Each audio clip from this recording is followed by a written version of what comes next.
Betrayal. It's a very harsh, upsetting, and dangerous word, isn't it? The type of word you feel in your guts.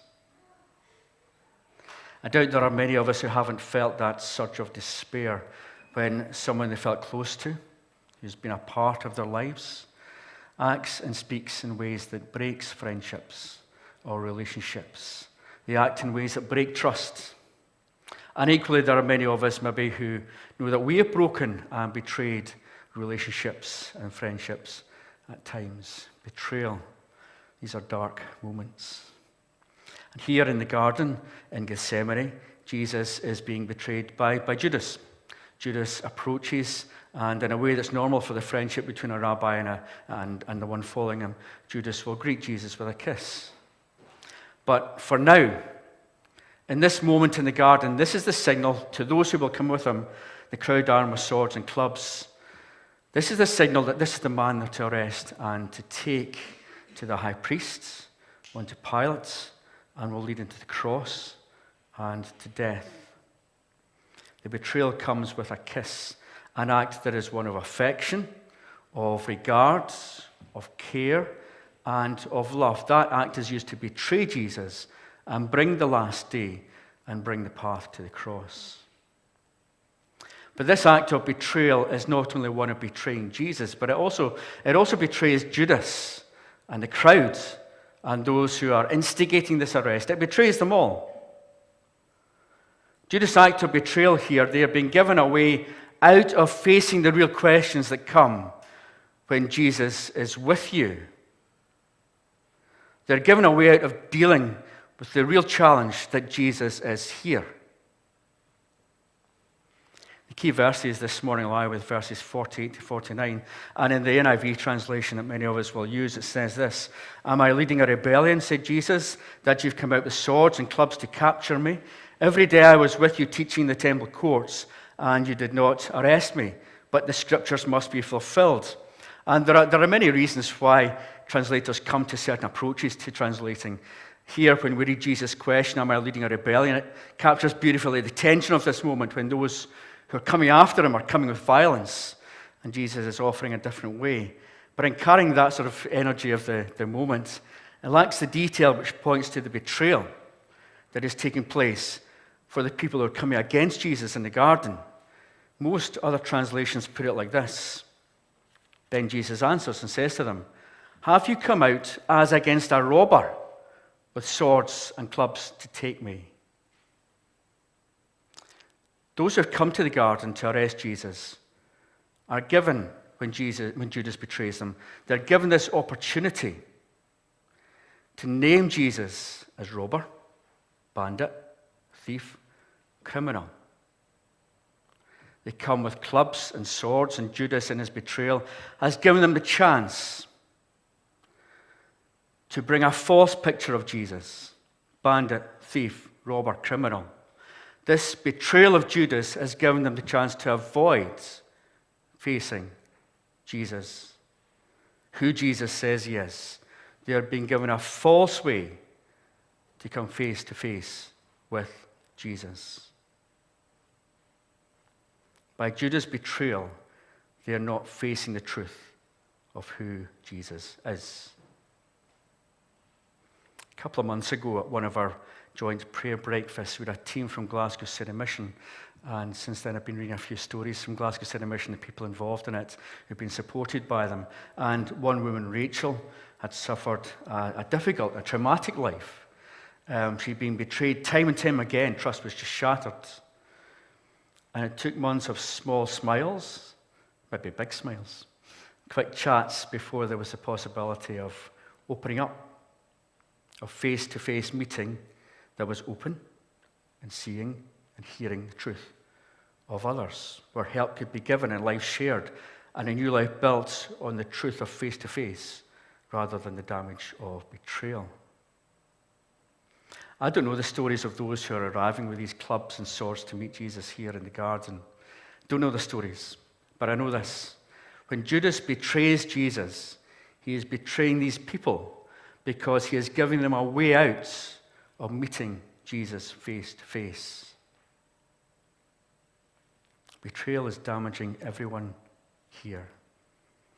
Jesus says to them, every day I was with you teaching in the temple courts, and you did not arrest me. Jesus is pointing them back to where they could have met him face to face. When Jesus was drawing the lines of truth and saying to them, which side do you come down on? He points them to the temple courts over these last few days where he was face to face with them. And he asked them, why did you not meet me there in the daylight? Why did you meet me here in the darkness of this betrayal rather than in the daylight of my words spoken in the temple courts? Why are you avoiding my words there in the daylight? Judas has given them a way out of coming face to face with who Jesus is. Chapter 12 of Mark's Gospel carries the core of what's taken place in the temple courts over these last few days before the moments in the garden. Who does Jesus say he is in the temple courts? What challenge does he put down in the daylights for those who are avoiding him in the darkness? Well, Jesus opens up to us through his wonderful parable of the vineyard in chapter 12. In that parable, this is one of my favorite parables, the one in the vineyard, that echoes Isaiah 5. There are lines being drawn here. And you can meet Jesus face to face in it and accept, or you reject the message. Possibilities of coming face to face with Jesus, or you're setting your own words and terms upon him. Here's a parable of the vineyard in chapter 12 of Mark's Gospel. Jesus speaks to them in parables. A man plants a vineyard, puts a wall around it, digs a pit for the wine press, builds a watchtower. He rents the vineyard to some farmers, and they move on to another place. At harvest, he sends a servant to the tenants to collect some of the fruit of the vineyard, but they seize him, beat him, send him away empty-handed. They send another servant to him. They struck this man in the head. They send another. He's killed. They send many others. Some of them beat. Others are killed. The owner has one left to send, a son whom he loved. Sent him last of all, saying, they will respect my son. But the tenants say to one another, this is the heir. Come, let's kill him. The inheritance will be ours. So they take him, kill him, throw him out of the vineyards.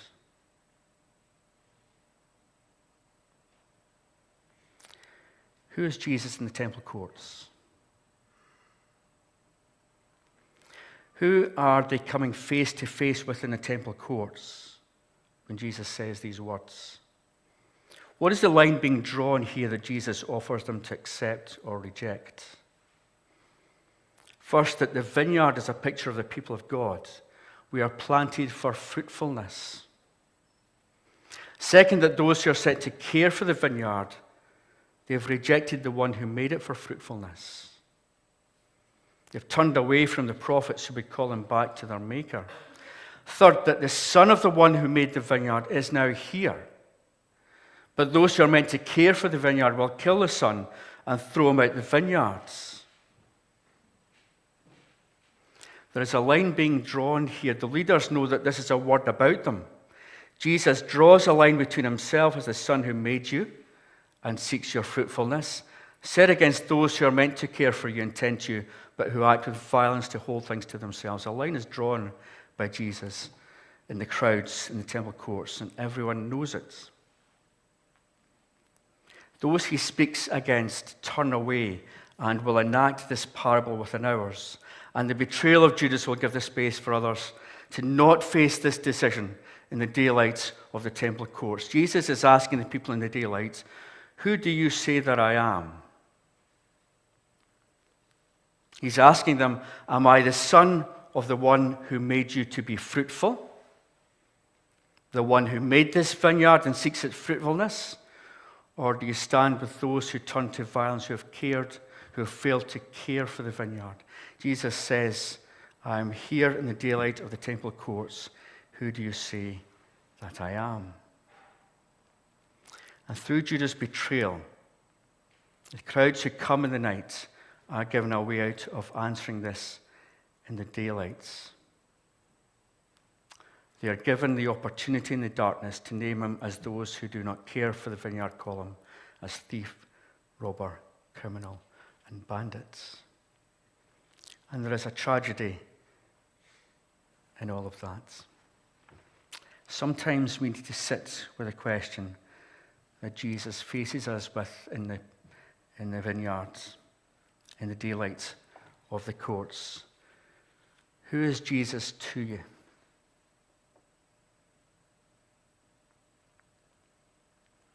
There will be many reasons to hold back on answering that. Many routes will be given to you to avoid making the decision. But to come face to face with Jesus in the daylight of the courts, to let yourself sit with that question until you decide. Jesus calls us to face him face to face and sit with that question, who do you say I am, until we answer it. And to not let the failures of others, the betrayal of others, distract you into the darkness of Gethsemane. Jesus is calling us to stay in the daylight courts, facing Jesus, until you decide who Jesus is. Part of my deciding to follow Jesus lay with being in these daylight courts, facing Jesus. Not letting all the distractions of other things get in the way until I could answer that question. Might have helped that I was buried in a big snow mound at the time around the house and I couldn't get out for 3 days. But distractions were gone. To sit facing Jesus until I said who he was. And one of the main reasons that I understand Jesus is who he says he is, rather than what others name him, lies in that final statement of verse 49, the scriptures must be fulfilled. As Jesus is led away, named by others as thief, robber, bandit, criminal, Jesus points to Scripture and says, God is still in this. The word that seems to be in Jesus' thoughts here as the crowd take him come from Isaiah 53, where it says, that astonishing servant's word, I will give him a portion amongst the greats, because he poured out his life unto death and was numbered with the transgressors. He bore the sin of many and made intercession for the transgressors. In the darkness of the Garden of Gethsemane, in the betrayal of Judas, in the shouts of the crowds, Jesus is being named with the transgressors. But in God's hands, the truth of what is spoken in the daylight of the courts will be vindicated. Jesus is who he says he is, not who others say he is. He is the servant of Isaiah 53, and by his wounds we are healed. And when we come to know that in the daylight of the courts, then in the darkness of Gethsemane, or in our own darknesses, I choose to stand with Jesus because he has already chosen to stand with me. In the daylight of the courts, face to face with Jesus, he asks us and he keeps asking us, who do you say that I am? And don't let others give you easy ways out of answering Jesus. Sit face to face with him in the courts of the temple, face to face in the daylight, until you say, this is who Jesus is. Shall we pray?